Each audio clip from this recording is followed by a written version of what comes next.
Hey everybody, you may recognize my voice and you may know me as Wheezy, but that's unfortunate because that's not my real name. My real name is actually Skylar, and I want to make this video face to face because it's about an important issue, and I didn't want to hide behind a screen, especially not a video game screen, with things being the way they are. I just want to give you a little quick background about myself. I am a 28-year-old married father of two.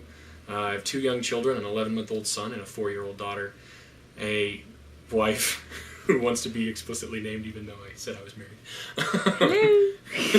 I'm also I hold a bachelor's degree in electrical and computer engineering from Oklahoma State University, and I currently work as a software engineer for one of the world's largest defense contractors, and I'll leave it at that. But the reason I give you some background about me is to give some context to what I'm going to talk about in this video, and that is that I am a gun owner. I don't know if leading up to me saying that, if suddenly your opinion of me has changed, and I don't think it should, but what I really want to focus on in this video is the attacks on the Second Amendment that are going on in the United States right now in the wake of an absolutely horrible tragedy.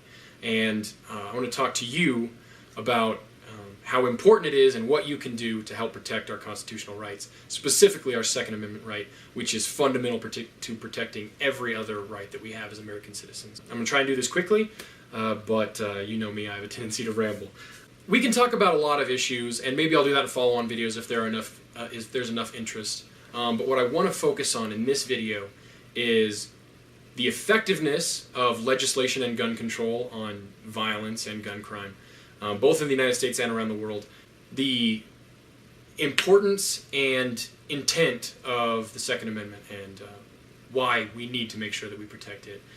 I want to talk about gun control first, and in the description of this video I will post links to some of the best sources that I found, but any source that you can find will support what I'm about to say, and I'm willing to make that statement because it will be backed up. If you get on Google, get any reputable source, you will find what I'm about to tell you about gun control.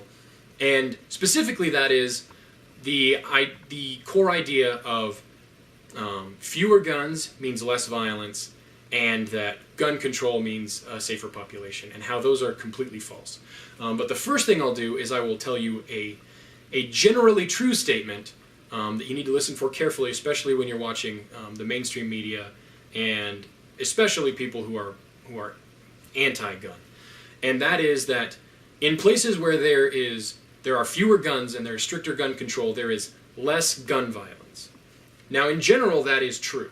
And this is a very carefully worded statement, and sometimes improperly worded, where in places like the UK, where there are fewer guns because they are so basically just completely banned and they're so tightly restricted, that there is less gun violence overall per capita there. But what they don't tell you is that where there are fewer guns, there is more violent crime.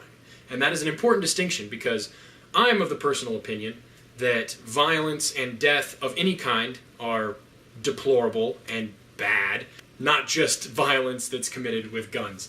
And that's a key characteristic, I think, when you're looking at the issue of gun violence, is let's look at the overall issue of violence. And the first statistic I want to give you illustrates exactly what I'm talking about with violent crime versus gun violence. So I'll actually start outside of the United States with some statistics, and that is the idea that gun crazy America is more dangerous than other more civilized parts of the world, like in Europe and Australia. And the two best examples of my point, and that will be brought up in very slanted ways, are the UK and Australia. They are the poster boys for gun control and will be touted by all of the, again, anti-gun proponents out there. But what I will tell you about violent crime, and here's a statistic that, again, I will provide you links you can look up. In the United States, the violent crime rate per 100,000 people is somewhere around 466 or something like that per 100,000 people. In the UK, where personal firearm ownership and use for self-defense is almost completely prohibited, the violent crime rate per 100,000 people is over 2,000. So over 4 times higher violent crime rate in the UK than in the US. That's an important statistic, which flies in the face of the idea that fewer guns means less violence. Also, let's talk about the effects of gun control. So in the 10 years after the basically gun ban, all of the gun restrictions went into place in the UK, gun violence, not just violence, but gun violence actually went up for 10 years following the enactment of that. The core idea behind all of this is that criminals will always commit crimes with whatever tools they have at hand, whether they be guns, knives, their bare hands. But when they know that their victims are more likely to be unarmed, the violent crime rate goes up because they're not afraid of their victims. So that's an example in the UK. In Australia, after a mass shooting event, they enacted a mandatory gun buyback, which is gun confiscation, where they actually pay you to get your guns back. It cost the Australian taxpayer, I think, $500 million to do this. They confiscated and destroyed over 600,000 guns. And that was in 1996, which again was sparked by a mass shooting event. And since then, violent crime in Australia has gone up 46%, I believe is the statistic. Again, I will link it so you can see the exact statistic. Violent crime went up over 40%, and sexual assault in Australia went up 23%. So the overall violent crime rates went up after this gun control was enacted. And before the gun control was enacted, the violent crime rates in Australia were actually going down. So that's kind of a really good example of what happens. One thing you may see about Australia is that the homicide rate has been going down since the gun control was enacted. But what you probably won't see is that it has gone down at approximately the same rate as it has gone down in the United States. And gun ownership in the United States and gun purchases in the United States are higher than they've ever been. And over the past 20 years, violence and violent crime in the United States has been consistently going down year after year. So I'll leave those statistics there. We can, again, I'll do a more in-depth video if you guys are interested, and I'll link those statistics down below. If you want to look at places where strict gun control is the model for America, be aware that that's not a future that you want. A woman in Australia is 3 times more likely to be raped than a woman in America since that gun control has been enacted. And I think that's unacceptable. I've been mugged twice. That's an important point to bring up, especially when you talk about gun control and the right to carry arms. My wife specifically has been mugged twice. Someone attempted to mug her twice. Once was in Costa Rica, so maybe it doesn't count.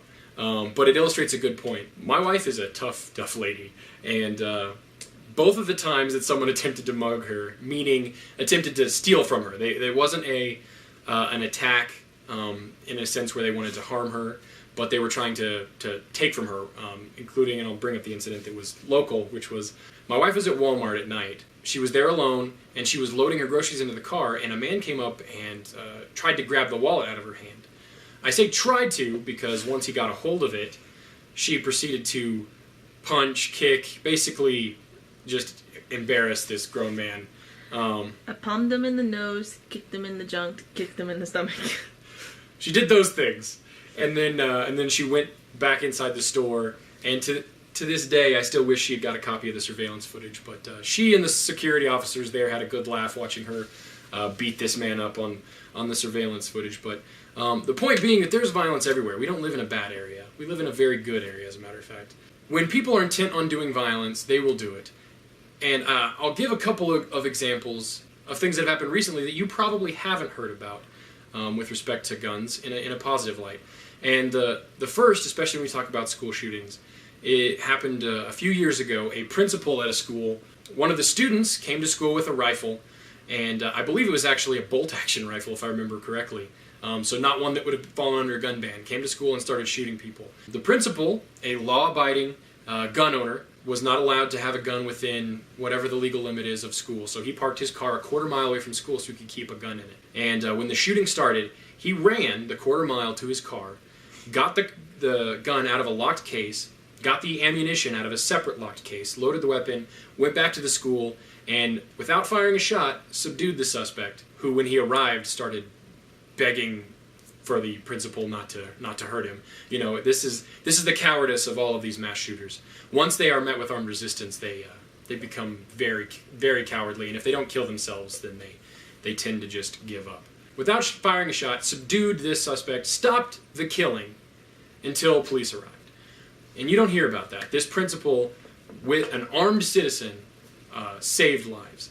Another story is actually very recent, and I've actually heard it brought up in the long laundry list of recent shootings and reasons why we need tougher gun laws. And it's the Oregon mall shooting that happened recently. But what they don't tell you is that that shooting was stopped by an armed civilian, a concealed carry permit holder who was in the mall and drew his weapon and aimed it at the gunman. And when the gunman saw him, the gunman ran off into a corner and killed himself. No further people, other than the gunman, which doesn't count, were harmed after that happened. I'm sorry, but these cowardly psychopaths, when they kill themselves, you know, that is not a murder worth counting in the body count. So this armed civilian, and I believe his name was Meli, I hope I'm saying that correctly, because they are the only ones that deserve publicity from the media.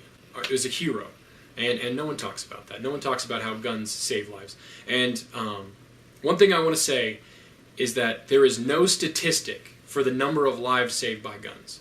There are plenty of statistics for lives taken by guns, but there's no statistic for the number of lives saved by guns. But I'll attempt to give you one.